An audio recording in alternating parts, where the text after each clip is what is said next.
United Nations Office at Nairobi, Zainab Hawa Bangura, Executive Director of the UN Habitat, Maimuna Sharif, my sister, Honorable Ministers and Heads of Delegations, Mayors, and representatives of local and regional governments, delegates, distinguished ladies and gentlemen, good morning and welcome to Nairobi.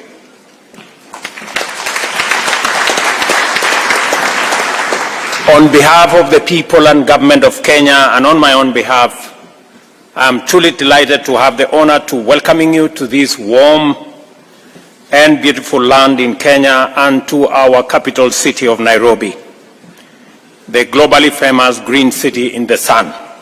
I hope you have already experienced our people's legendary hospitality and that you will find some time to explore and enjoy the attractions which have earned us the name Magical Kenya.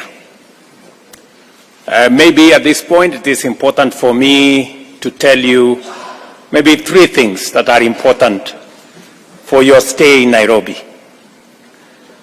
Number 1, this is the city, the only one in the world, with a closed canopy forest on one side, the side where we are.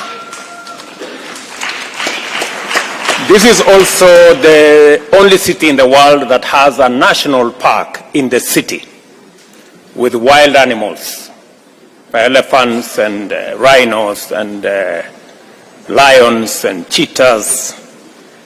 And just for your information, you may find them in the street sometimes because they break off from the fence of the national park. Please be careful because they are wild. They are not domesticated. And lastly, many of you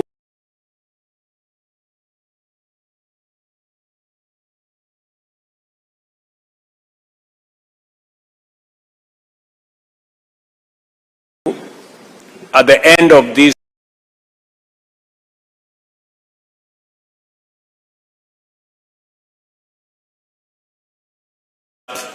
Kenya is the home and the cradle of humankind. This is where the earliest remains of man have been traced.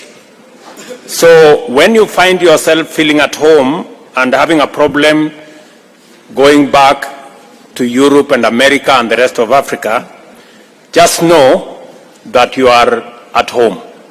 So let me welcome you home. In fact, we are considering removing all requirements of travel and visa because it's not fair for anybody to be asked for visa when they are going home.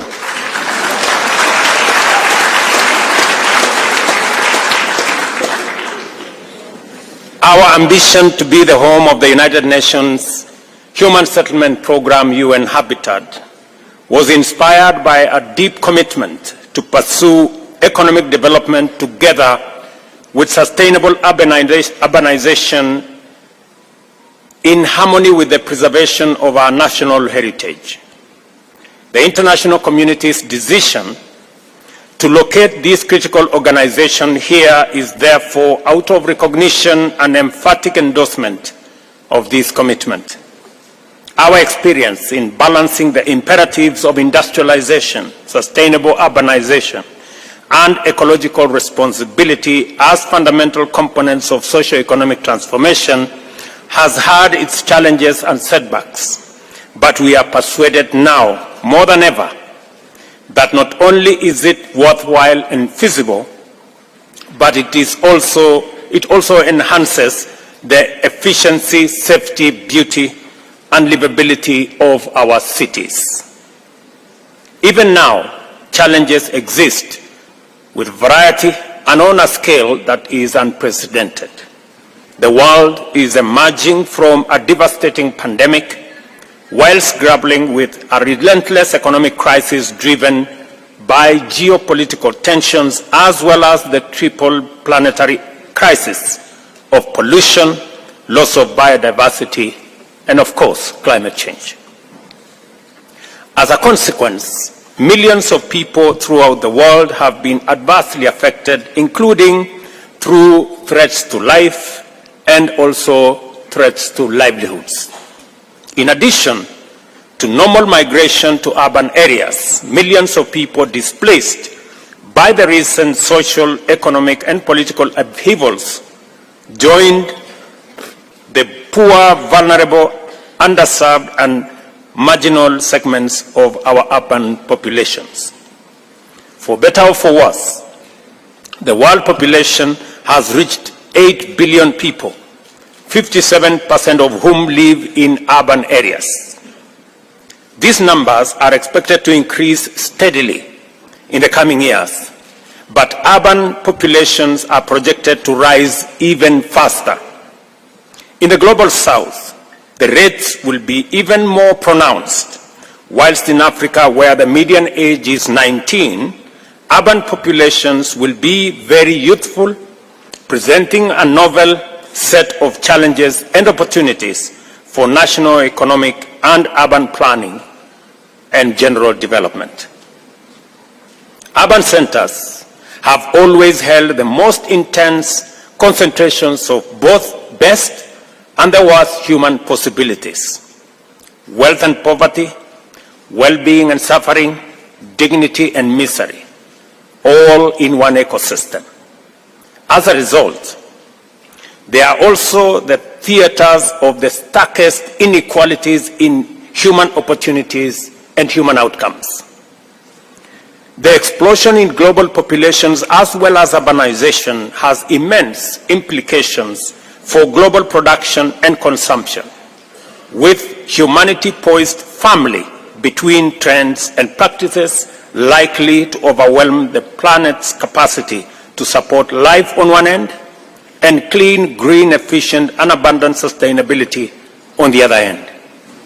Fundamentally, this gathering is one more opportunity for the global community to confer and reflect about the progress made in imagining new possibilities for the sustainable provision of opportunities and amenities to promote the flourishing of nearly 10 billion human beings, whilst enhancing the Earth's capacity to support all life on it. Urbanization is an economy's ultimate test of efficiency, inclusivity, resilience, and sustainability across all goods and services. Huge demands for basic goods is always accompanied by tremendous pressure on energy resources and the environment. The connection between prosperity and ecological sustainability is always strong and direct. How we perform in this test depends on the type and quality of decisions, choices, strategies, and policies that we make and pursue, which in turn reflects the depth of our deliberations and attention to the agenda in forums like this one. Our progress in affirming the fundamental right to decent housing is critical to the achievement of sustainable urbanization in terms of SDG number 11. Recognizing this imperative and realizing that more than half of Kenya's population